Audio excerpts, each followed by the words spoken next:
Hi, how's it going? This is Josiah Willis from Caliber Real Estate once again. Today's video, the topic I want to share with you about is actually first-time home buying mistakes. Now, this is something that is really common. Obviously, you don't know what you don't know. So I hope that this video finds you well and that this is actually very helpful to you and your perhaps first-time home buying search. So we're going to get right into it. First thing is not knowing what you can afford. This is really important. I mean, it sounds kind of obvious, but ultimately you should be speaking with a lender or a banker prior to even going out on your search, and there's a lot of reasons for that. One of them obviously being you need to know what you can afford financially. So that means like getting pre-qualified, and that kind of leads me into the next one. But yeah, many people go to open houses, which is completely fine, prior to doing any of that process, and they'll be searching for a house, but they won't really know, they haven't met with a lender yet, so they don't really know what they can afford from a monthly payment standpoint, what kind of terms that they can get on a loan in terms of the interest rate and how many fees there are and things like that. So there are a lot of fees that banks charge, so it's important that you know what you can truly afford. And I highly recommend either reaching out to a real estate agent to figure out what trusted lending partner that they use, because more often than not, if the agent has been in business long enough, they have preferred partners that they trust and know will do a good job for their clients. So if you have a hard time finding a lender on your own, reach out to your real estate agent, and they should be able to connect you with somebody really reputable.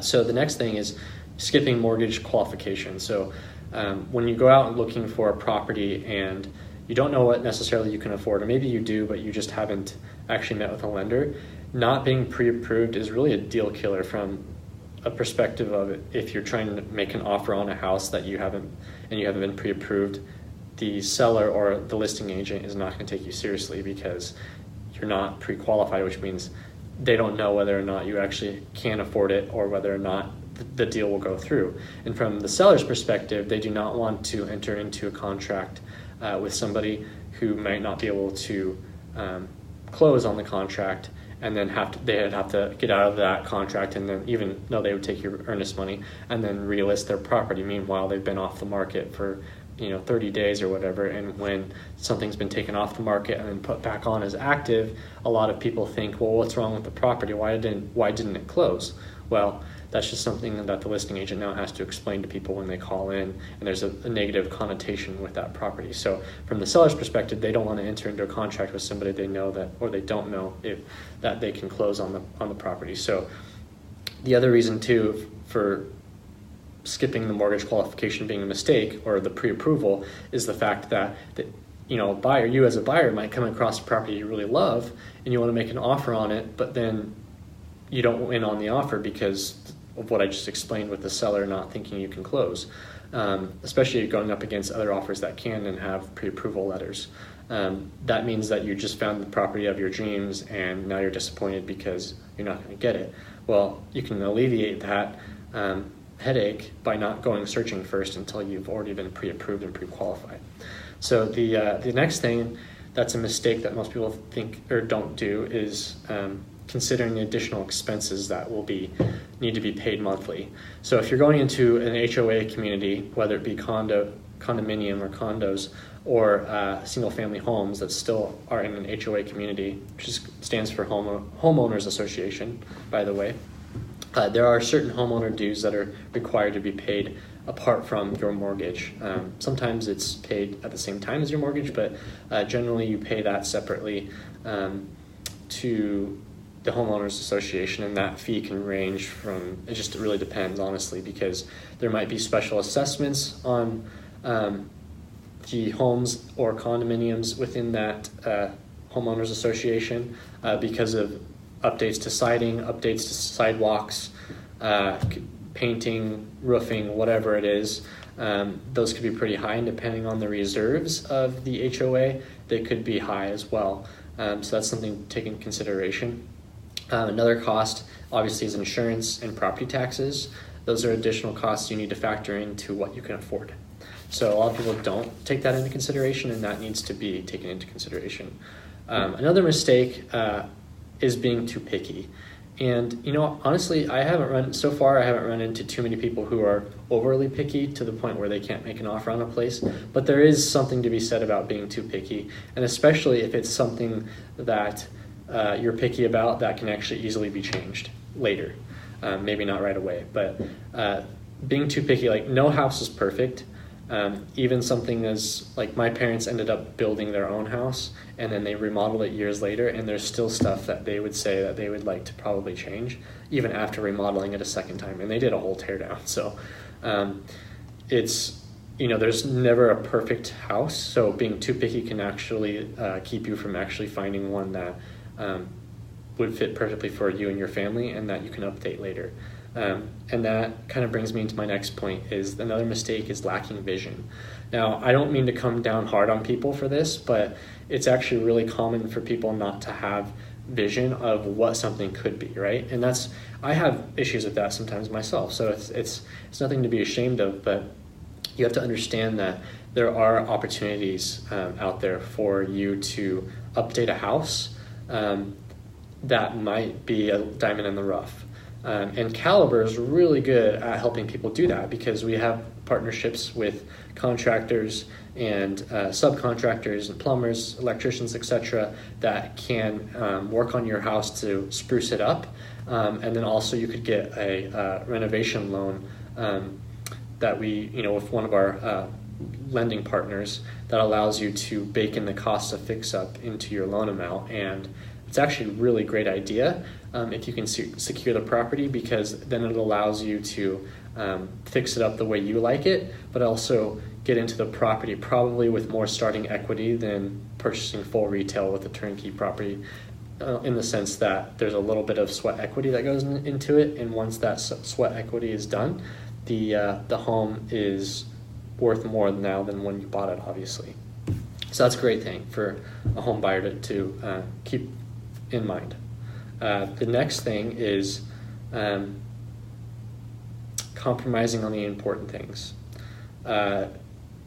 Obviously, you don't want to compromise on stuff that's really important to you. Like location is probably the number one factor that you should probably not compromise on unless it's completely out of your price range and you're being unrealistic. But location is important because of obviously schools, your commute to work. And as things get more crowded up here in the Puget Sound area, people leaving California to come to jobs up in this area, your commute time might be more and more. So having access to public transportation or anything like that could be a huge priority to you. And I would recommend that you don't compromise on that, because a house can always be changed or updated, but the location is something that doesn't change, obviously, unless you have a mobile home or a trailer.